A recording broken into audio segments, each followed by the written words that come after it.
What's up? It's Full Metal Jackie for Hollywood Music TV and Indie 1031. Sitting here with legendary bass player and singer for one of my all-time favorite bands, Typo Negative, Peter Steele. Hello. How are you, Jackie? Thanks for having me. Thank you for being here with us. We're getting ready for a show tonight at a House of Blues in Anaheim. And after a full weekend of NAMM excitement, how was that? Well, actually, I missed most of the whole NAMM thing. Apparently, last week I put someone dirty in my mouth, and I mean something dirty in my mouth, and I contracted the plague, so I missed the whole NAMM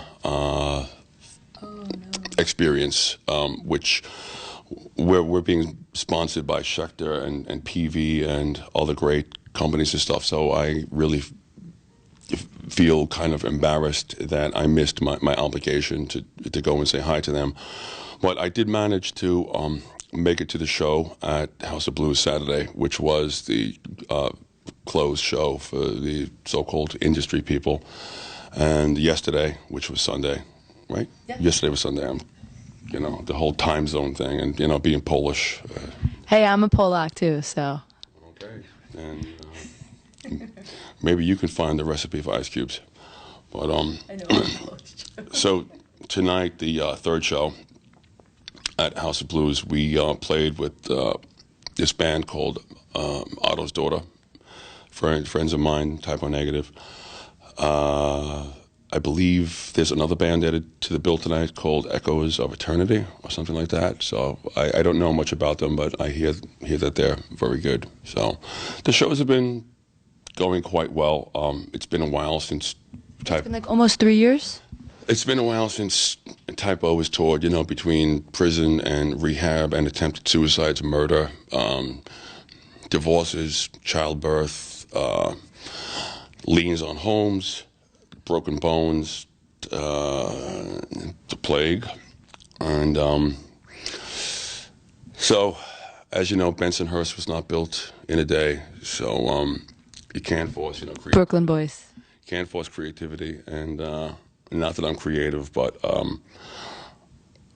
normally I write songs by stealing riffs from Beatles albums played backwards. I have a special turntable, and actually they're saying I buried Pete, not Paul, which I find kind of prophetic and scary. So it has been almost 3 years since Typo Negative has been touring. How does it feel to be playing live again? I was very anxious, actually.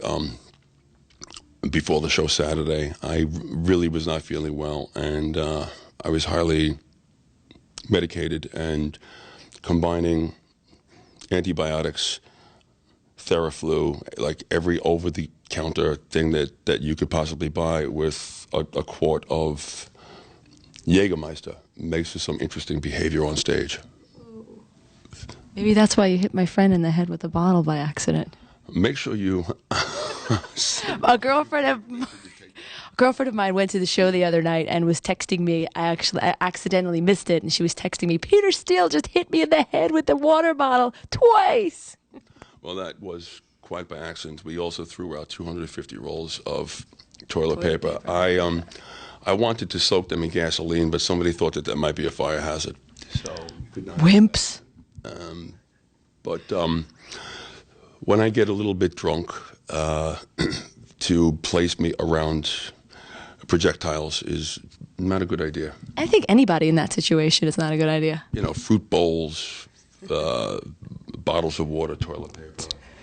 They weren't filled like with gasoline. I think you were. That was very tame, I think, for a Typo Negative show. Well, I actually wanted to throw out bricks because they're much cheaper, but the insurance company felt that may have turned into a problem. I have to tell you that, and being a East Coast Jersey girl, sitting here and talking with you and remembering the East Coast, the Brooklyn sarcasm makes me homesick. I have to tell you, I love it. Well, a lot of the positive points for the reviews for the past couple of nights has been focused upon the sarcasm on stage. You know, it's almost becoming like we're known more for being four dicks from Brooklyn than actually being able to, you know, play instruments, which is great because we've never really learned to play, you know. So. Typo Negative has a new album coming out March 13th. It's called Dead Again, and I actually was lucky enough to hear some of it, and it's really exciting. Being a old school Typo Negative and Carnivore fan, I feel like it's kind of revisiting the Carnivore type sound. Was that intentional?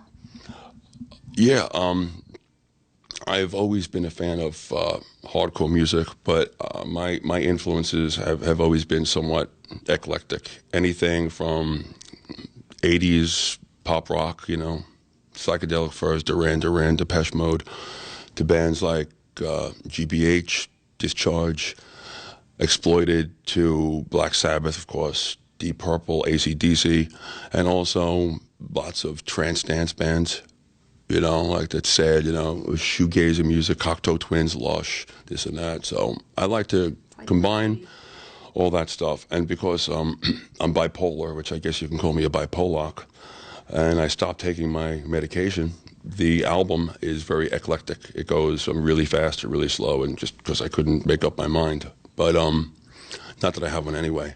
But there are 10 songs on there. 1 or 2 songs last like 12 to 14 minutes, and we have 2.5 minute, 3-minute songs. So it's kind of a mix of all the previous Typo albums just jammed together. Yeah, I noticed. And being I have a radio show here in LA on Indie 103.1, and I sometimes have problems with picking which type of songs to play. I love all of them, and sometimes they're really long. Time limitations come into play, especially since for some odd reason the longer songs have been chosen to be potential singles. So that comes down to an editing dilemma.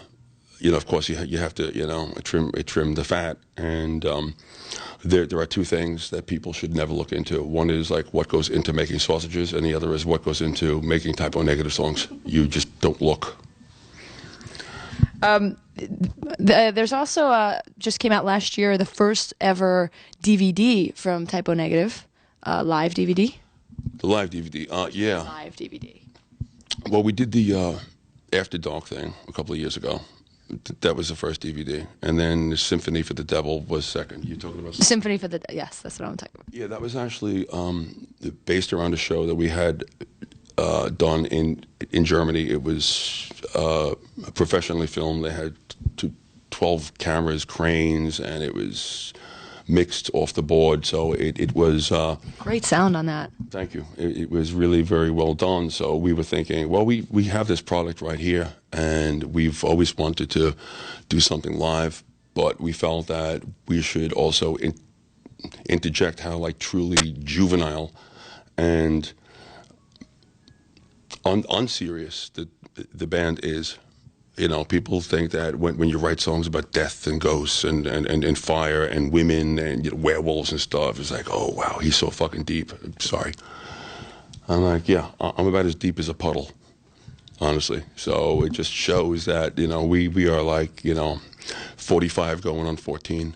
Pretty much. I think that the DVD kind of shows something, a side that people don't get to see. And again, yeah, it's the music is very serious. Although I think if people look deep enough, there's a lot of funny stuff that in the Typo records. We've always had a sense of humor, you know, especially with, you know, faces like ours. You have to learn to laugh. And that's why Halloween has always been my favorite holiday, because, you know, that's the only day that, you know, people thought that I was wearing a mask. But you know, that's why I really want to get into horror movies, because they could save so much money on makeup. You know, I could walk in and old Frankenstein. Where do you